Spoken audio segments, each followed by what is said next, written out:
Bienvenue sur mon site AEBE officiel. Vidéo sur la désensibilisation. Pourquoi désensibiliser les chevaux? Dans la nature, les chevaux répondent à un protocole de fuite qui est « j'ai peur, je fuis et je regarde ce qui m'a fait peur ». C'est ce qui s'appelle la fuite active. Il ne s'agit pas donc de dénaturer le cheval, mais d'inverser le processus au profit de notre sécurité. Ce qui devient une fuite passive, qui s'interprète par « je regarde ce qui m'a fait peur et je cherche s'il y a lieu de fuir ». Cette transformation dans le comportement du cheval est le résultat d'une éducation basée sur l'intérêt que le cheval porte à son dresseur. Désensibiliser va démystifier les éléments susceptibles d'effrayer, accroître la confiance, augmenter le respect et l'attention que porte l'animal à ce leader qu'est devenu l'homme. Le cheval que nous voyons sur cette vidéo est une jument pure lusitanienne âgée de 7 ans du nom d'Artémis. Elle a beaucoup de sang et est très réactive à son environnement. Sensible à l'approche de la main sur son chanfrein, cela provoquait un recul immédiat. Cette jument, très autonome, ne recherche pas particulièrement la protection d'un tiers. Mais la désensibilisation a montré à Artémis qu'une entente empathique avec l'homme est possible et que se déresponsabiliser à ses côtés apporte du confort. Le travail peut être un jeu quand il est envisagé avec calme, originalité et respect.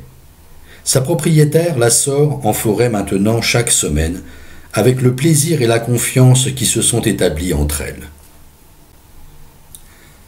Nous pouvons exposer les chevaux à toute situation susceptible de les effrayer, soit par notre propre comportement, soit par des objets que nous tenons en main. Il faut savoir que ce n'est pas ce que nous tenons qui effraie le cheval, mais la façon dont nous le bougeons. La règle à suivre pour la désensibilisation est la suivante. Je n'ai pas peur, je suis patient, je fais les choses crescendo, je suis certain de mon résultat.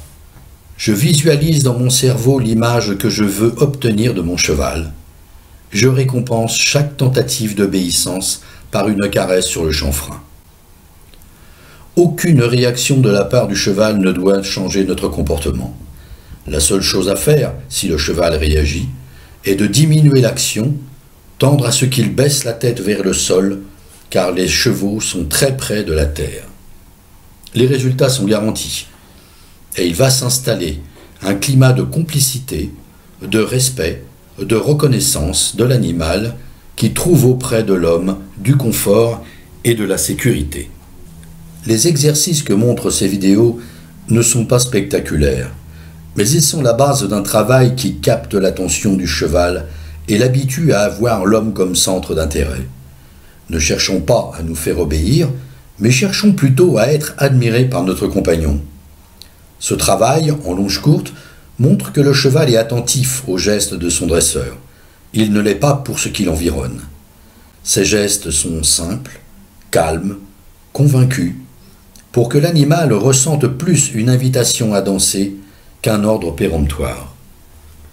Le travail à pied est indispensable à la découverte de ce qu'est capable de donner un tel animal, en établissant un réel dialogue mental sans contrainte physique. Le travail aux longues rênes qui permet une bonne communication transforme anatomiquement le cheval. Ce qui n'engageait pas engage, et l'arrière-main s'en trouve transformée et disponible à toute équitation. La désensibilisation peut être pratiquée sur tous les chevaux, tous sexes, toute race, tout âge confondu, car il n'est jamais trop tard pour parler un langage que les équidés connaissent et comprennent parfaitement. Quels que soient les rapports avec les chevaux, cela nécessite entente et compréhension. La désensibilisation nous apprend que les résultats obtenus sont incontestablement plus fiables et durables lorsque l'on s'adresse au cerveau du cheval plutôt qu'à ses côtes ou sa bouche. Au plaisir de vous retrouver sur une prochaine vidéo.